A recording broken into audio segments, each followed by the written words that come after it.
আজ আমরা তৈরি করছি শীতের সবজি সালাদ।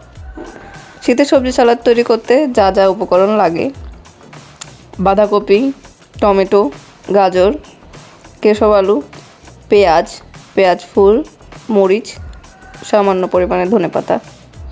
এগুলো সব কুচি কুচি করে কেটে একত্রে মিশিয়ে পরিমাণ মতো লবণ দিয়ে আর পরিমাণ মতো মেয়োনিজ দিয়ে মাখিয়ে নিয়ে তৈরি হয়ে যাবে শীতের সবজি সালাদ।